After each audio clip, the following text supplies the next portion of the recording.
Welcome everybody to the second in our webinar series here. And as you might know, my name is Rico Mandel and I'm with a company called the Rico Group. And today we are going to be discussing the relationship between sales and marketing and to give you some tips and insights on how to get through this time period and how some of the marketing, et cetera, can help you. My background is in marketing. I've been doing marketing and advertising for mostly industrial manufacturers for the past about 30 years now. And we work with a variety of companies. We work with, companies that are, mostly B2B, some B2C, which is business to consumer. And we try to help all of our clients with, to grow their businesses and to, get better at what they, get better at what they do and really to improve the systems that they have in place and improve their marketing funnels. Today we've got Michael Sobolewski on the line, and his background is in as a sales consultant. So I'll let Michael tell you a little bit about himself, and then we'll dive right into our question and answers. Thanks, Rico. Appreciate it. Yeah, I'm glad to be here. A lot of fun. I have a technical background, originally an engineer. Grew up doing engineering, product design development, and got into running operations, global sales teams, and global businesses as a CEO, president, and COO. So I have a big cross-sectional blend of expertise and background. And what I really enjoy doing now is I'm the CEO of Kinetic Business Partners, which is an advisory firm focused on sales and operations excellence, serving small and mid-sized companies. I spend a lot of my efforts on sales strategy, process, and revenue growth, and how that connects to the operational fulfillment and the entire sales and operations execution plan. So in today's market, there's a lot going on with companies that are literally trying to survive in today's market. And I've been speaking and working with a lot of companies on their survival plans and how do they then poise themselves properly for recovery as they go forward in the recovery stage of this whole crisis. So glad to be here, and hopefully we can answer some questions and provide some insights that's valuable for everybody. Perfect.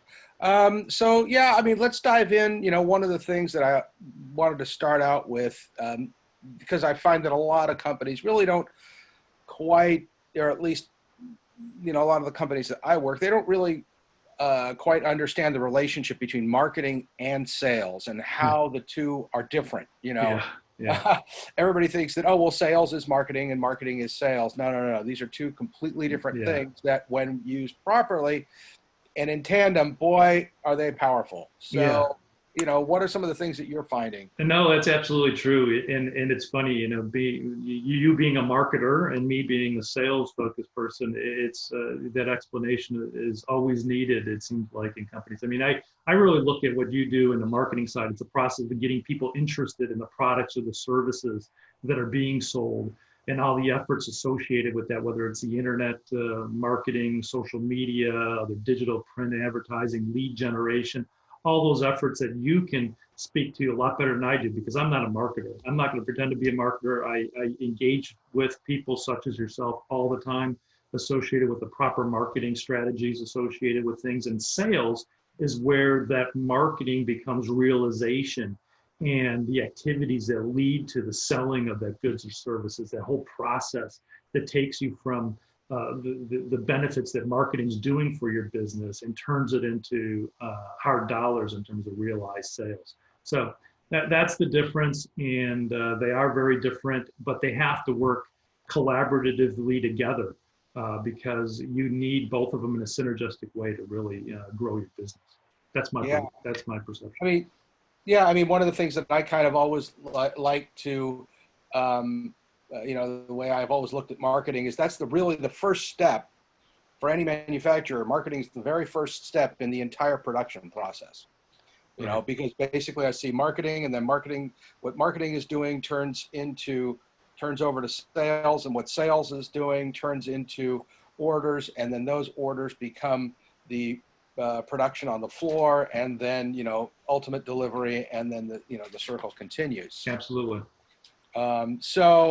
Now, in terms of, the sales process and how, you know, and how it works well with marketing and how, it's kind of like how that integration happens. What do you see that are some of the things on your side that either aren't being done in the, with kind of in general, or, or things that you can see that could be improved upon? Yeah, what I find most often is that a lot of small and mid-sized industrial companies don't have a written, documented sales process of how they're going to take a lead that comes from the marketing team and move it through the client's buying process to a sale and closing that deal. You need to really have clearly stated steps in your process to do so. And I'm seeing a lot of companies actually don't have that. It could be surprising to some, but it's really the norm. And what we try to do is to implement that process, that sales process that is really needed to take that lead and turn it into revenue. I see many companies who do a really good job at lead generation. They have a whole pile of leads they got from one source or another, whether it's a trade show or the internet or whatever they're doing, and then they don't have a process to turn those into revenue dollars. And it's like they got half the equation right, but the rest of the equation needs to be developed and put into a true process. Sure. Well, and the same thing can go speaks also for on the marketing side. They might be able to generate a lot of leads at a trade show, but then there's nothing in place to actually nurture those leads through and turn them into sales ready prospects. Exactly. Yeah. And there's a lot, and then the other thing I also find on the marketing side of things is the idea that so many companies will, for instance, they'll get a lead from a trade show, or they'll run into somebody, and the information that gets sent out either through email, text, or snail mail is pretty generic. And there's really nothing there to engage the customer, and there's really nothing there to personalize the experience.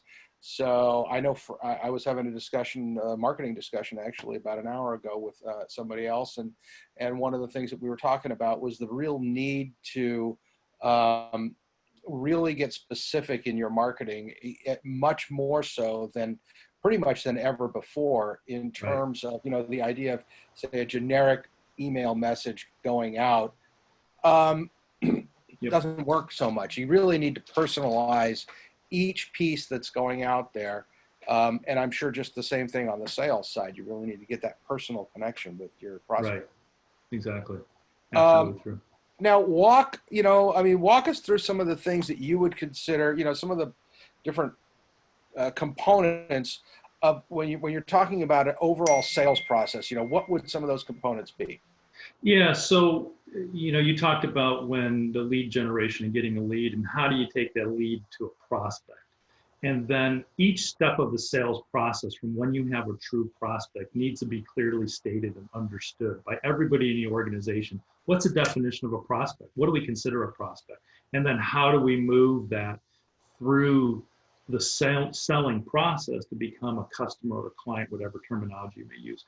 You have to create common language and understanding throughout the entire organization. So that you want the accounting part of the organization, you want the business ownership, and you want the sales team to all be on the same language and dialogue, so everybody knows what's going on in that sales process. So it's clearly understood, transparent, and clear to everybody what a prospect is and how it moves through the process.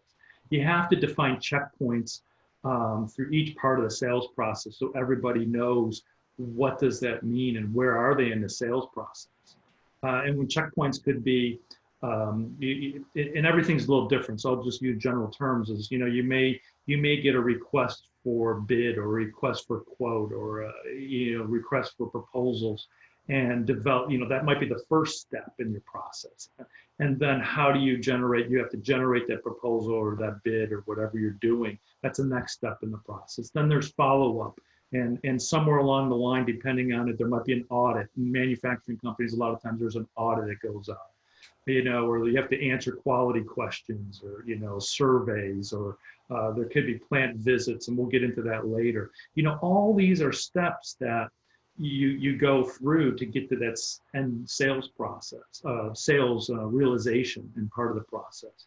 And when you do that well, you get a better foundation for sales forecasts, and everything's about how much are we going to sell this month, next quarter. And the better defined your process is, and the better you track that, the better defined your revenue plan and your sales forecast is going to be. So it's very critical that takes place in a very effective, efficient manner. And I mean, are there things that you see that, with companies operating, say today? I mean, right now we're operating in a really unique time. And are you seeing things that, what are you seeing with your clients in terms of the things that they're implementing now to be able to continue the sales process through these challenging times? There's many different things, and I think we'll get deeper into that as we go through the conversation here. But I think part of what you have to do right now is take a look at your sales process, your sales pipeline, where it is right now, and make sure it's real and accurate. And what I mean is clean out the dead opportunities. I'm advising all my clients to go in there and really look at what's in their pipeline, which opportunities are truly dead. And you find that out by calling them, contacting them, or it's been in there and it's growing mold. It's been in there for a year and that's not real. So cleaning up your pipeline is critical. And then really understanding who is in what stage of the pipeline and what are the next steps in each and every individual prospect you have. And each one of those is unique. So what do you have to do to move that forward? And another thing I want to point out about that, which is critical in this, is it's important that you match your sales process with your customer's buying process. Because what you think is how you're going to sell may not be aligned with how they're going to buy and what their buying decisions are. So it's very paramount and critical that you align your sales process, those steps, those checkpoints I talked about, to your customer's buying process. So depending on what industry you're in, depending on even what market within the industries that you're in, the markets may have different buying behavior. So you have to adjust accordingly and be flexible. And we'll talk more about being adaptable, but being flexible in that, according to markets. Medical clients may be different than your aerospace clients and your industrial clients. So you have to understand their buying process and match your selling process to that. Right. Yeah. I mean, that's the same thing. It also goes for the, on the marketing side. And to piggyback on one of the things that you were talking about is eliminating the dead weight out of your sales process and all those. And a lot of those leads and things that you're eliminating you could take that whole chunk, send it back to marketing and let them continue to nurture those people so that, which is basically what marketing's job is. And then that way, when they finally do become ready, then they can go back into the sales pipeline. Right. Essentially, in the sales pipeline, you're only dealing with active leads and people Active who are already prospects. engaged. Right. Exactly. Right. So let's talk a little bit about, what role. I mean, here again, we're in unique times now, and people's mindsets are kind of all over the place at this point. There's uncertainty, there's, a variety of things going on. And, fortunately in the manufacturing field, we're all going, full steam ahead. So what are some of the things that, a company needs to adjust in its mindset, and what role does that play in the overall success of, for the owner, for the salespeople, for the marketing team, et cetera? Yeah. I mean, mindset is everything to a company's success. It's really continuing to keep the focus on, what product or service do you sell. I've been working a lot with sales teams that have, they're used to the face-to-face interactions, calling on the customers, being in front of them, doing demos, doing, whatever product demonstrations, showing them products or services. It's once again being adaptable and using tools such as this to do now virtual demonstrations, virtual plant tours. I'll tell a story later on if we have time about a very innovative virtual plant tour that someone did. And it's really kind of figuring out how do you continue to move the ball forward in a predictable, repeatable way where you're not just panicking, so to speak. You really need to keep your head in the right place and focus on what do you have to do to, one, communicate with your sales team, and two, then properly communicate with your prospects and your potential customers. So I think that's what's really critical in this market today, to have a very good, repeatable process to do that. And what are some of the things that you recommend to, for people to get their head in the right place to be able to, continue to stay positive, focused, growth minded, plan for not only this current period, but also exiting this current period and going forward from there? Yeah, I think this goes back to, it may sound fundamental, but it really gets into blocking and tackling, so to speak, is having a good, solid sales process where you're removing the guesswork. You're not winging it. You're really focused on a predictable, repeatable, scalable process where you have these mile markers. Think of mile markers on the side of the road. You know where you're going. You know what the next steps are in the process. You're certain of your progress. You know what you have to do to move it forward. Whether it's today or whether it was in February, those same mile markers in the client's buying process, if you understand their buying process, still pertain. So going through that is critical in understanding that you continue to work your process. You'll continue to then get results. You remove the variables and all the uncertainties and focus on that block and tackling, especially at times like this. And that's going to really then help you understand where clients are in the pipeline, and it's going to help you with your forecasting, and it's going to give you a quicker impact. Okay, but but a lot of those things, those are all tactical things that we can do. But what we're talking about here is we're talking about actually the mindset of the individual and how they can approach it from, what they can do to keep their head clear, to keep, to keep things, to keep their focus on what they need to do and to grow their business rather than keeping their focus on worry and doubt, et cetera, and those types of things. I mean, what are some of the recommendations? I mean, I know what there's of course there's exercise, there's, limiting the amount of news that you're getting, staying away from as much social media in certain areas as possible and weird things that are going on so that you can, you're not getting distracted by those types of things. Yeah, I mean, I can't help people with their personal lives in terms of their coaching in that sense. I mean, we'll talk all day about that and our challenges. But I mean, really, what I talk to businesses about, what I focus on is right now you can adjust your strategy and tactics, but it starts with your mindset. And either you see the problem, the problem that's all around us, or you see and you work through the solution. If you're looking at one, you can't see the other. Are you focusing on the problem or are you focusing on a solution? That's really what I talk to companies about. It's like, which one are you focusing on? And go forward focusing on the solution and what you really need to do, and keep your mind, your mind focused on those efforts. And the rest of the total health of yourself and your employees is obviously critical, and you have to figure out how to do that. But from running the business and driving efforts forward, you've got to focus on the solution, focus on what is going to get you those returns later on. It's the same thing. I mean, I'll digress for a minute, Rico. It's the same thing as if, with people's 401ks and investments. I mean, you're not going to change what the S&P and the Dow's doing today. I haven't even looked at what's going on today, but are you in it for the long term? Are you looking to continue to grow? Or are you panicking and pulling everything out? Yeah, I mean, right. It's a thing. What are you doing? Are you planning your business for tomorrow?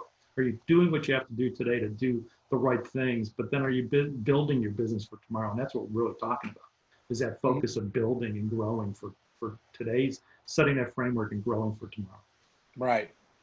Yeah. I mean, absolutely. Now, uh, now I think we touched upon some of this already, but I'll just kind of circle back to some of this. In terms of sales and marketing, I mean, how do you really see the collaboration between those two entities happening? Because I know you do a lot of that work with your customers, to kind of get them working in conjunction with marketing rather than these two separate silos. Exactly. I mean, it has to be a synergistic, integrated relationship. When companies look at them as, silos, using those terms, it's not effective. They have to be integrated. They have to work together. Everybody has to be focused on what results and outcomes are we trying to get, and continue to look at what are we doing together, sales and marketing, to drive those desired results. So it's a synergistic relationship, and you adapt and tweak what both sides are doing based on what feedback you're getting from the marketplace. So that's the way I see it, and that's the way it should work. Yeah, I mean, it's an ongoing process. It's not something that you just go, okay, well, I just set up this sales process and I just set up this marketing process and that's it. We don't have to work on it anymore. I mean, we've both been in business for many years, and we've been around long enough to know that it's an evolutionary process. Technology is always changing. The way people think is always changing. Your market is always changing. Things that we used to do even 5 years ago has completely changed, Right. So what solutions do you think that manufacturers should be doing during these challenging times? Well, we started to touch upon that, but your goals and objectives of what you're doing are the same as they were before this crisis. But how you achieve those goals obviously has changed because the world's changed. And one of the big themes, and when I'm talking to clients about, is adapting behaviors to reach new customers and to serve the customers you already have. And I want to talk about that more later, if we can, about how do you make sure you're taking care of your existing clients and customers. But adapting your behaviors is key right now. Mm-hmm.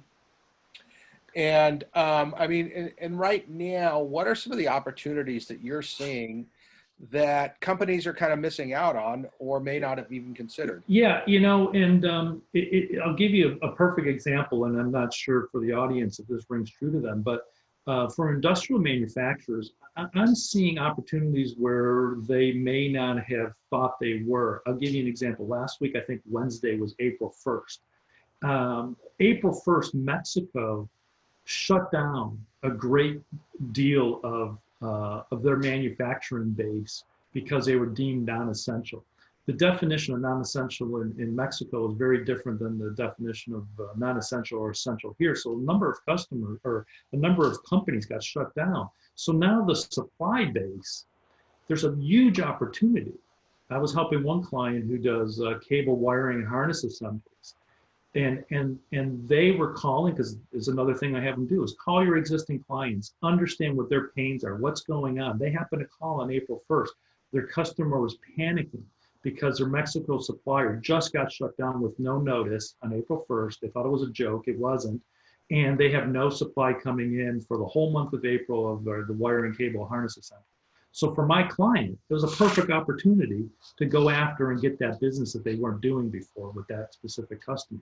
So, you don't know, you have to kind of keep going forward, talking to your existing customers, looking for opportunities for your new potential customers. Is where are there opportunities? We know the whole China and offshore Asia supply chain has totally changed. So, and now Mexico is changing because of where we're in right now. Use that as an advantage to go find new opportunities with prospects that are qualified, that have a need, that may have been going to low-cost regions such as Mexico instead of you here in the U.S. And there's opportunity there. So you have to kind of, look at those little creases and things that are changing literally almost on a daily basis to figure out what's going on. So those are some things with the ever-changing global supply chain right now. I see a lot of opportunities. There's also opportunities I think are going to be more long-standing for simplifying your the company's supply chains and shortening that lead time in that overall supply chain, where the long supply chain from China or wherever you're getting stuff to the US may never happen again. You know, they may be looking to get things closer so they're never out of stock for 8 weeks or something. Yeah, so that's just one example, or a couple of examples. Yeah, I mean, certainly the supply chain makes a gigantic difference, and you know, your ability to get parts. There's also, you know, one of the things that at least I've been seeing is that, you know, certain companies out there have been, I don't want to say pivoting, but they've been trying to find ways that they can help their customers in maybe not necessarily traditional ways to, you know, for instance, I know that, you know, there's a local restaurant here that's not only supplying food, but they're also supplying basic necessities like eggs, milk, toilet paper, those types of things, you know. So that can also translate into the, you know, manufacturing industrial market as well, to look at, you know, not selling toilet paper, but what, you know, what are some of the things that you can, that as a company may not have been your main area, but some of the things that you might be able to help your customers out with, that might be, maybe you don't even want to do it for the long term, but at least in the short term, it assists them.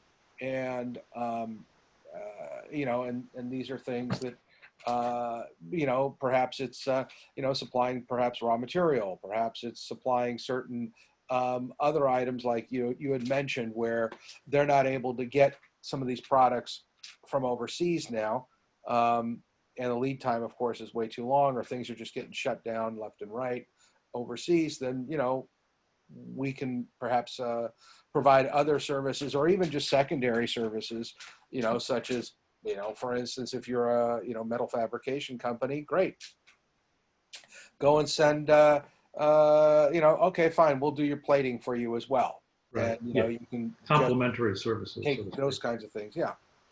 Yeah. You know, even though you don't want to just only get into the plating business, but that type of thing. Right.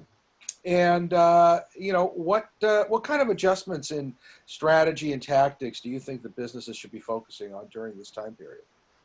I think we talked about adapting the mindset is the key. You need to find what your new normal is, and you know, it kind of starts with the realization that business as usual that you did in the past, back in January, February, won't work right now. So, you know, understanding there is a new normal. What is that in your business? Like, kind of like what we were talking about, and continuing every day to look for ways to provide value to your existing customers, and also hopefully, you know, drive new customers into your business as well. And what are some of the mistakes that you're seeing manufacturers and other business owners, you know, what are some of the things that they typically make at this, you know? I think, you know, people, I hate to say it, but you know, people, they have to avoid panicking. I've seen and gotten so many calls of people just panicking. You know, you have to avoid panic and focus on what you truly can control. It sounds simple and fundamental, but once again, it's true. You can't control all these other external factors. Focus on what you can control. If you really think about it, it like I was talking about the Mexico, or you were talking about complementary things, it could be some of the most productive selling periods in your business if you find opportunities, and if you're looking with an open mind and open eyes to what you can potentially do. Now, everybody's business is different. So, but that is truly something you can do. I mean, buyers at clients, prospective clients, they may take a pause. They may be in a situation, but they're still going to buy. And, you know, your conversations, your presentations, your demos, all those things really need to take place. Focus on moving the opportunities through the sales cycle. So, you know, you'll be poised, whether it's today, tomorrow, or next month, to close those deals. You got to really focus on moving them through your pipeline, moving them through that sales process, like I spoke about earlier, in order to make sure that you're focusing on what you can control. That's really the bottom line. Hmm. Yeah, and another thing that that also comes up is, if you're a manufacturer and you are not just a contract manufacturer, but you also have product that you're selling, um, look at, it's time to take inventory. It's time to look at some of the stuff that's been sitting on the shelves for a long time. And those are some opportunities that you might be able to move at a discount, or, kind of clear the shelves to make room for new product. And also to just, generate some working capital as well. Yeah, absolutely. Absolutely true. Yeah, good reason. Now, in terms of, B2B businesses, I mean, a lot of businesses, they focus so much of their time on bringing in new customers and new prospects. And what are some of the things that you're finding that they're kind of leaving on the table by having such a focus on new work from new people versus, nurturing and keeping those existing customer relationships going? Well, I think you really need to be talking to and embracing your existing clients. Now is the time to check in with them, see how they're feeling, see how you can support them. You're talking about maybe in ways that you didn't expect. There's always opportunities. I'm encouraging people, go out, talk to your existing customers, pick up the phone. People now have their phones forwarded to their cell phones or whatever. They're more apt to answer the phone today and have a conversation. They may need just someone to listen to their concerns during this time, and they'll also remember that you cared about them enough to check in with them. Don't necessarily sell to them, but serve them. What can you do? How can I help you? What are your needs? And like I said, with the one client I had last Wednesday, it was perfect timing because the Mexico thing blew up, and they made that call, and it turned into an order. But it was, how do you really focus on your existing customers? Take the time to connect with the people that have helped you in your organization get where you are today, and really focus on that, and take that time, this downtime, like you were saying, in the sense to help really nurture those relationships, because they'll remember you even more so that you cared about them in these difficult times, and hopefully then it'll go full circle in the life cycle later on. Right. Yeah. I mean, that's one of the things that, so many of us, we tend to forget, is that, we have an existing customer base, Yeah, whatever they take care of are. them. And, when you're doing work with them, great. But when you're in between projects with them, then, we're all so busy. And now is the perfect opportunity to be able to circle back, check in on them, see how they are. Because, as we both know, it's all about the relationships. Right. Sales and marketing is 90% about the relationship, Right. and 10% about everything else. So if you build that, and part of reaching out to those people is, building that know, like, and trust factor, and really, seeing, and you never know what you can do. Just like you said, if you're, they might just need somebody to talk to, and that's Right. Right. and you're being of service to them in that way. And in the end, that's what we're all in this business for. Yes, we're all in business to make a profit, but really, in the end, what's it about? It's about being of service to other people and helping other businesses grow and benefit, etc. And that's pretty much what we're all Right. in this for. Now, in terms of how often should a business review its sales and marketing processes, and what should they look for? I think today's world and what we're talking about today, right now, you got to constantly review what's going on. In normal situations, I would say, quarterly and every 6 months, take a look at where are you going in the right direction in your sales and marketing efforts, and adjust. But right now, in this environment, it's really about adjusting almost weekly. And I say that, I'm not, you have to, because you have to see what's working, what's not working, continuously get feedback on modifying your behaviors on your marketing side and on your sales side, and the process along the way to get results. And what's working, what message is really working with your clients, or your either new ones you're trying to get, or your existing customers that you're trying to further nurture. So I think in some ways, you have to be, once again, adaptable, flexible, resilient, and go after constantly monitoring what's working, what's not.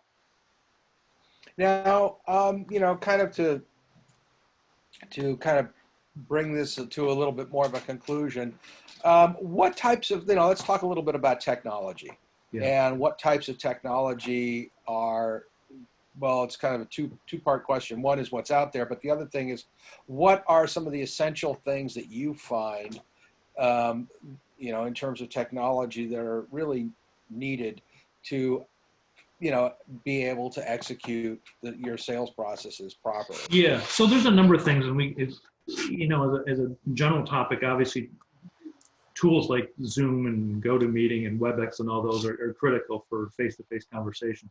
There's another tool that some of my clients use called Loom, Loom. It's a great video app that you can send messages via email or otherwise, and it's a great little tool. It's free, so that's a nice thing. But using this technology in ways, video virtual factory tours. I had somebody who their customer, part of their customer's buying process was they needed to do a factory tour. And they need to sign off on things. Well, the client got very innovative and actually used a drone and somebody much more skilled than I am to fly that drone through their factory and give a nice moving, very continuous flow virtual factory tour. And it wasn't Emmy Award winning, but it was innovative, it was unique, and it was in real time, and they got it to the customer the next day, and the customer's like, wow, you guys really did a great job on this and really getting back. And I got a few questions on this, and this, but they were able to move that prospect forward in the process by doing something that they would never have thought about doing a month ago. So it's just an example of using technology. You could have simply did that with a handheld camera as well. You don't have to have a drone. I'm not telling people to go out and buy drones, but the fact of the matter is, it's just a creativity, whether it's a drone or your own camera or whatever it is, your iPhone or whatever, you just, use it and do whatever you have to do to keep moving through that buying cycle of your client. And don't stop until they tell you to stop. It's like, if they say time out for it now, it's like, but why? What can I do? And that was a perfect example of that technology use. Got it. Yeah. Yeah. I mean, you could even do things, like FaceTime and show people around Yeah. If you're doing lower tech, or in the worst case scenario, take your laptop around. I've seen that happen too. Right. But yeah. And in terms of CRMs and, I mean, I would assume that, a CRM is critical, to be able to deal with sales processes. Do you have any CRMs that you like to use? I'm fairly agnostic because I work with different ones, but I'm a big supporter, and I use a lot with my clients Pipedrive. I know you use some different ones. I'm not an advocate for small and mid-sized businesses to use Salesforce. It's too expensive, too complicated, Right. too much. But Pipedrive's a nice, simple one. But there's a number of different ones out there.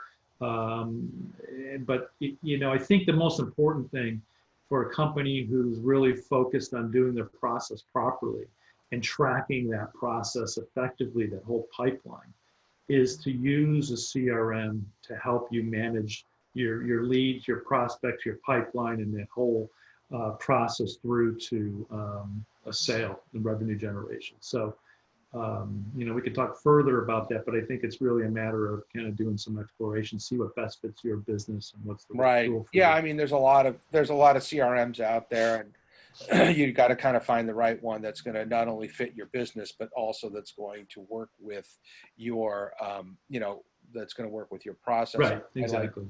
I like Lead Smart.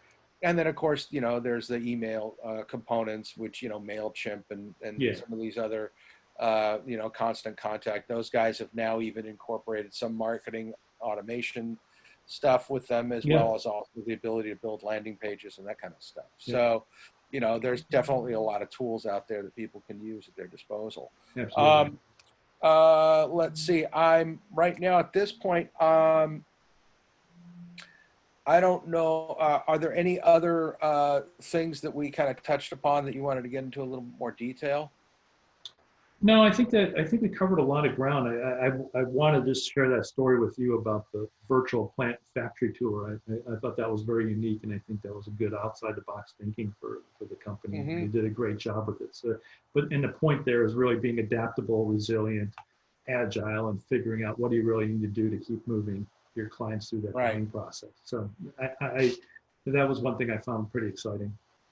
Exactly. And using the technology today to Hmm. do things that perhaps you may have done in person before. Exactly. And now, given the current circumstances, we can't do. And then even after this period's over, I mean, just think about the amount of time you can save if you can start to do, say, plant tours, um, virtually instead of having to, take all the time to have people actually show up at your place of business. Right. Um, Exactly. and I mean, I've always been a big fan of the human, face-to-face contact. That's always been my go-to way of doing things. But it does all of these right now we're in this wonderful state where it's presenting us with a lot of opportunities that we can Right. use to actually expand our networks, be able to work, expand our geographic reach, et cetera, to be able to, work more efficiently overall. Exactly. Exactly. All right. Well, Michael, I think it's been a great conversation. I've really enjoyed talking to you and getting some of your insights about sales and kind of how sales and marketing intertwine and how they work well together. And I look forward to having more conversations with you and working together with you. Yeah, same here, Rico. It was a great conversation. I enjoyed it a lot. So thanks. All right. Awesome. Thank you so All much. right. Take care. All right. Take care. All All right. Bye right. bye.